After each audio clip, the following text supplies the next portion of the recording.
Olá, estudantes do Colégio Delos, sejam bem-vindos ao roteiro de estudo dessa semana. É o último roteiro do mês de outubro. Nós vamos debater o nosso projeto Política como Arte. Ao longo dos anos, eu tenho trabalhado esse projeto aí desde 2004 com meus alunos, de 2 em 2 anos eu faço esse projeto Política como Arte, para desenvolvermos a política como os gregos concebiam lá na antiguidade. A civilização grego-romana levava a política de uma forma muito diferente do que nós levamos hoje. Eu sei que é difícil, eu sei que não é fácil vislumbrarmos esta política como arte. Haja vista que vocês estão vendo aí na mídia políticos fazendo corrupção, não servindo a sociedade, muito pelo contrário, se servindo da república, que é a coisa pública. Isso é muito ruim para uma democracia como a do Brasil, uma democracia jovem como a do Brasil. Nós somos um país jovem, se formos comparar com as democracias e com as civilizações aí de 2000 anos atrás. Mas nós temos muito a aprender e nós temos também muita coisa a ensinar. O Brasil tem boas qualidades, nós temos alguns vícios e alguns defeitos, mas como todo país, nós temos que ser cidadãos que têm a esperança do verbo esperançar, não do verbo esperar. Vou esperar melhorar, mas eu vou ficar aqui confortavelmente esperando. A arte e a história vêm para confrontar aqueles que estão confortáveis, vêm para confortar aqueles que estão perturbados. Então nós temos que ter uma arte crítica, reflexiva, uma arte até perturbadora. A arte nunca recua. Então a arte tem um papel muito importante junto com a história e junto com a política. Nós somos seres políticos, como disse Aristóteles. Nós somos um animal político. Portanto, aquele que estufa o peito e grita, eu odeio política, segundo os gregos, tinha um nome, idiota, que vem do termo idiotez, aquele que só pensa em si, aquele que acha que pode viver uma vida individual como se fosse uma ilha. Então, houve um sequestro semântico do termo. Hoje, o termo idiota é o contrário, aquele que se preocupa, aquele que quer um país melhor, aquele que luta por uma coisa utópica é chamado de idiota. A mesma coisa a palavra política. A política, para os gregos, era um termo mais celebrado. A pessoa dizer eu sou político, ele era bastante respeitado. As pessoas viam aquele cidadão como um cidadão mais pleno. Hoje é o contrário. Houve também uma inversão do termo. E hoje o que nós vemos é o oposto. A pessoa que fala eu sou político, eu quero melhorar a sua cidade, as pessoas não vão votar. Eu não voto em política. Agora um candidato que vem com aquela faceta de dizer eu não sou político, eu não me envolvo em política, eu quero fazer uma coisa diferente, eu sou um gestor, esse já não tem o meu voto, porque política é uma palavra grega que significa aquele que se preocupa com a cidade. Se ele está falando eu não sou político, nesse sentido, ele não tem como ter meu voto, porque ele quer deixar transparecer que o político é tudo uns ladrão, mas na verdade nós temos sim políticos bons nesse país. Tem que fazer uma seleção muito bem feita, tem que pesquisar, mas é possível. Eu não estou falando de candidatos de esquerda, de centro ou de direita. Em todas as ramificações da política, temos bons políticos, tanto na esquerda, quanto na direita, quanto no centro. Então, nós não podemos generalizar, é tudo uns ladrão. Não, tem políticos bons, tem políticos atuantes, tem políticos realmente que querem servir a sociedade e não se servir. São raros, mas é possível encontrá-los se a gente saber pesquisar e selecionar o candidato. Se tem 15 candidatos a prefeito em Goiânia, possivelmente temos bons candidatos entre os 15. Se temos aí 3 candidatos em Aparecida de Goiânia, nós temos bons candidatos entre esses 3 nomes. Então, nós temos que escolher. Não tem como. Em todas as sociedades que as pessoas votaram nulo ou em branco, alguém ganhou. O voto de protesto, muitas vezes, não leva a nada. Tudo bem, é democrático, você tem esse direito. É legal, não há nada de legal você votar em branco, nulo, ou justificar o voto. Porém, isso nunca mudou o destino do país. Dizer que a eleição vai ser cancelada porque votaram nulo em branco, isso é simplesmente fake news. Não tem essa possibilidade. Uma eleição ela é excluída, ela é cancelada por alguns fatores, mas esses fatores não levam ao cancelamento de uma eleição. Portanto, se tem 2 candidatos no segundo turno, um dos 2 vai ser eleito. Então, eu tenho que escolher um dos 2 para poder eu exercer meu voto. Eu sei que muitas vezes tem 2 péssimas eleições, 2 péssimas candidaturas. A gente pode ver aí a eleição dos Estados Unidos. Na minha opinião, são 2 péssimos candidatos lá nos Estados Unidos. Mas algum dos 2 vai ter que ganhar. Tem um menos ruim do que o outro. Então, nós temos que votar, pelo menos, no mínimo, no menos ruim. É um exemplo que eu estou dando aqui, a eleição dos Estados Unidos da América do Norte, mas aqui no Brasil também nós temos exemplos assim. Então, façam uma pesquisa, investigue, assista o programa eleitoral gratuito na TV e no rádio, pesquise na internet esse candidato, quais são as propostas dele. Nós vamos fazer uma simulação de eleição no mês de novembro, uma semana antes da eleição oficial, que é 15 de novembro, nós vamos fazer uma eleição com vocês virtualmente pelo Zoom, para a gente ver como vocês estão pensando. Mas o TRE também vai fazer uma simulação nesse aspecto para verificar uma possível eleição, uma possível votação no futuro também de forma à distância. Acho que é possível isso e é o futuro. E eu penso que vocês são o futuro. A maioria de vocês em 2024, 2026 já vai votar. O Brasil é um dos poucos países do mundo que dá oportunidade de jovens de 16 anos a 18 anos votarem. Quando eu tinha 16 até os meus 18 anos, eu não fiz meu título de eleitor. Eu me arrependo, porque eu poderia ter votado na minha adolescência e hoje ser um votante mais crítico e com mais experiência, porque teria passado pelo menos um pleito eleitoral ou 2 pleitos eleitorais com os meus 16 a 18 anos. Então, aproveite essa oportunidade. Muitos jovens querem tirar a carteira aos 16, querem entrar em boates com os 16, mas não querem votar. Apenas querem tirar o da reta. Reclamam da situação do país, falam, fazem protesto, é revolucionário da internet, mas não faz nada realmente na prática. Se tem um poste aqui na minha rua, se tem um buraco no asfalto, eu sou um cidadão que eu tenho que buscar que isso seja melhorado, ligando para os órgãos competentes, filmando, mandando para as mídias e reclamando que na minha cidade, no meu bairro, tem um problema estrutural e quem tem que resolver isso é o prefeito, é o vereador, é os órgãos municipais. Não adianta eu ver um buraco na minha rua e falar é culpa do governo federal. Não, é o governo local que tem que fazer essa restauração. E muitas vezes a cidade é grande, então os políticos, os órgãos públicos não vai saber de todos os problemas da cidade. A gente tem que denunciar e temos que fazer a nossa parte. A política não é só para os políticos profissionais, a política é para todos os cidadãos. A política é um termo que é aquele que se preocupa com a cidade. E eu me preocupo com a minha cidade. Muitos de vocês, possivelmente, moram em apartamentos, em condomínios ou até mesmo em bairros. Todos esses lugares têm reuniões de associações, reuniões com o síndico, reuniões com aquele que está ali gerindo aquele lugar. Então, possivelmente, vocês já até foram com seus pais em uma reunião de condomínio, em uma reunião de associação de bairros, e muitas vezes o pai já fala assim, vamos embora, só está falando a mesma coisa de sempre. Mas é importante ficar ali, é importante debater, porque quando tiver um problema, o primeiro a gritar vai ser aquele que não estava ali na reunião. Então, quando a gente quer reclamar algo, a gente também tem que dar exemplo.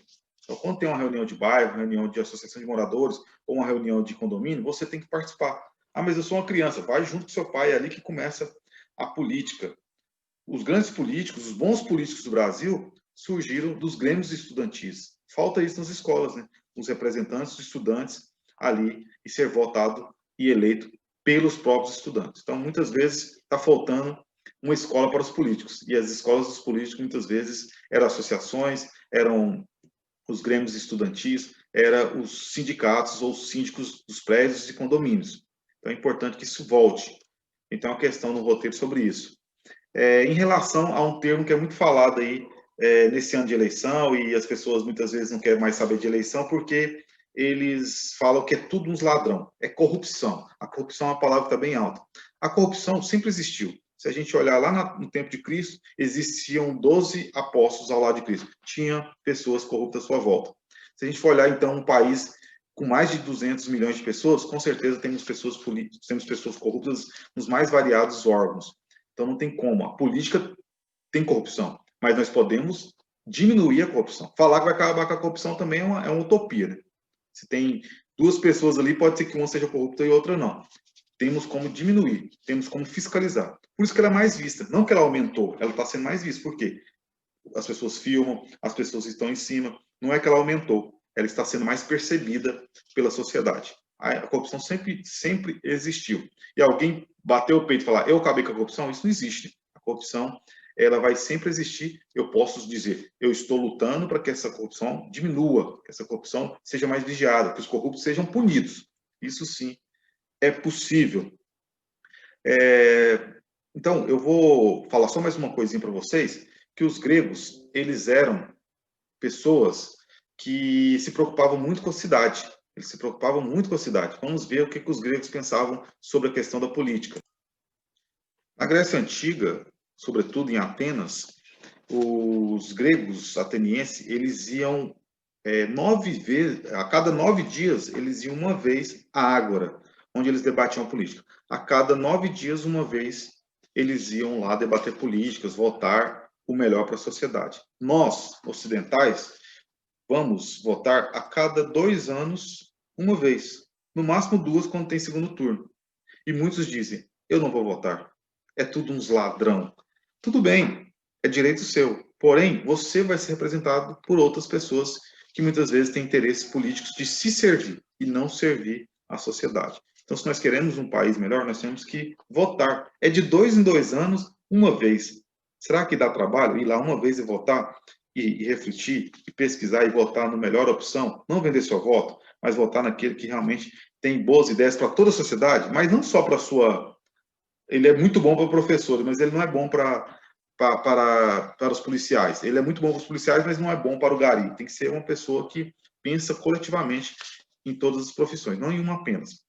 Então, se a gente ir a cada 2 anos, se nós vamos a cada 2 anos votar para os candidatos, os gregos iam a cada 9 dias uma vez. 80 vezes. Se a gente vai uma vez a cada 2 anos, eles iam 80 vezes a cada 2 anos na Ágora voltar para a sua representação ali, botando as melhores condições para os seus representantes. Então, eu vou mostrar para vocês o livro que eu tirei esse projeto, o livro Política para Não Ser Idiota, do Mário Sérgio Cortella, que eu já mostrei para vocês antes. Estou mostrando aqui para vocês verem que minha estante não é digital, né? Não é 3D, realmente existe. Ó. Tem livros aqui, para ninguém pensar que eu estou colocando um fundo 3D digital. Realmente existe a estante. Uma casa sem livro é um corpo sem alma. Então, eu desenvolvi esse projeto fazendo uma leitura desse livro. Eu resumi em 2 páginas, vocês vão receber no roteiro de estudo, essas 2 páginas que eu resumi, e eu também vou deixar algumas questões para vocês refletirem sobre a questão da política. Eu vou falar rapidamente aqui sobre as questões, para dar uma ajudada em vocês. A questão número 1 vai falar como os gregos concebiam a política. Eu falei para vocês, a política era o bem maior, a política era onde os gregos chegavam ao ápice da sociedade. Eles votavam a cada 9 dias uma vez, e 80 vezes, enquanto a gente vota uma vez a cada 2 anos. Então, realmente, os gregos levavam como o caminho a chegar na felicidade era através da política. A política era uma forma de nos tornarmos mais humanos. A questão número 2, que vocês vão ver no roteiro de estudo, interprete a frase: política é coisa de idiota. Hoje a gente vê isso muito comumente. A pessoa que gosta de política, a pessoa que fala de política, muitas vezes alguém grita: cala a boca, idiota. E para os gregos era o contrário. Houve uma inversão, ou seja, um sequestro semântico do termo. Idiota, no original, significava aquele que dizia não à política, aquele que não queria se envolver com política. Então, hoje é o contrário. As pessoas que se preocupam com a política são logo chamados de idiota. Ide vem do prefixo da expressão grega idiotez, em grego. Então, nós temos que voltar a esse termo ter o seu significado original. Aquele que não gosta de política, que é o idiota, porque no sentido grego significa aquele que só pensa em mim. Ide é um prefixo eu, idiota, aquele que só pensa em si mesmo. Tudo bem? Então vamos ver a próxima questão, questão 3. Para os gregos, político era aquele que se preocupava com a polis, ou seja, cidade. Você e sua família participam da política de alguma maneira, seja em reuniões de bairro, condomínios, ou até mesmo em alguma associação? Façam aí a argumentação, escreva sobre isso, como é a sua experiência com a política. Você se preocupa com a sua cidade? Quando você vê alguma mazela, alguma coisa ali que você pode denunciar, pode ligar para os órgãos competentes, você tem feito isso? Isso é um ato político. Questão 4. Sobre o argumento do texto, esse fragmento aí está no texto que vocês vão receber. O homem político de Aristóteles é o homem de bem. Se para esse pensador grego o homem de bem era aquele que participava da política, vê-se agora que hoje prevalece a imagem oposta em frase do gênero, ele é homem de bem porque nunca se meteu em política. Como eu te falei, tinha um candidato lá em São Paulo que ele estufava o peito e falava no horário eleitoral: eu não sou político, eu sou um gestor, eu vou trabalhar na cidade como uma gestão. Tudo bem, é legal, mas ele é um político. Não tem como desvincular uma eleição do político. É porque esse termo está tão queimado que as pessoas querem dizer que não é político. A questão número 5, pesquisa a função do prefeito, do vice-prefeito e do vereador. Muitas vezes a pessoa vota no prefeito, mas não olha quem é seu vice. Vota para o vereador, mas não olha qual que é a função do vereador, para que ele está sendo eleito. O prefeito e o vice-prefeito é o executivo, eles executam a lei. Eles estão ali para assinar ou vetar as leis. Então, nesse sentido, é importante vocês ficarem atentos a isso. Então, o prefeito, ele tem o seu vice, e seu vice também é importante, porque ele pode assumir em determinadas ocasiões, uma viagem do prefeito, o prefeito adoeceu, assume o vice, o prefeito morreu, o vice assume, ou o prefeito sofre um impeachment, o impedimento de continuar governando, quem assume é o seu vice. Então, o prefeito e o vice é o executivo, aqueles que executam, promulgam a lei, ou até mesmo vetam algumas leis do legislativo, que são os vereadores, aqueles que fazem as leis e também fazem a fiscalização do prefeito, do executivo. Então é bom pesquisar, é bom dar uma olhada para a gente saber o que nós estamos fazendo. Tudo bem? Eu vou concluindo por aqui, para não ficar um vídeo tão longo, mas você pode ver em etapas, ver um pouquinho agora, depois ver mais um pouco, para não cansar muito. Mas agradeço aí pela atenção de todos e todas. Esse é um projeto que eu desenvolvo, como eu disse, de 2 em 2 anos, está no meu plano anual, então eu pesquiso, eu estudo para trazer esse projeto para vocês, porque uma das funções da arte é realmente refletir, tornar cidadãos críticos. Uma das funções da história é fazer você também refletir e ser cidadão crítico, e não aceitar, goela mental abaixo, tudo que os políticos querem nos obrigar. Nós temos que ser críticos, reflexivos, não aceitar tudo que é nos passado. O estudante de história, estudante de arte, é aquele que reflete, aquele que, quando recebe algo, ele verifica. Estamos num momento de muitas fake news. Eu curto, eu compartilho, mas eu nem li, eu nem sei o que está escrito. Então é importante lermos, estudarmos antes de curtir ou compartilhar qualquer informação. Tudo bem? Não vamos ser políticos de WhatsApp, vamos ser políticos no sentido grego da palavra, aqueles que se preocupam com a cidade, com a polis. Valeu demais, até a próxima oportunidade, fique com Deus, hasta la vitória sempre, até a nossa próxima aula, se Deus quiser. Até breve.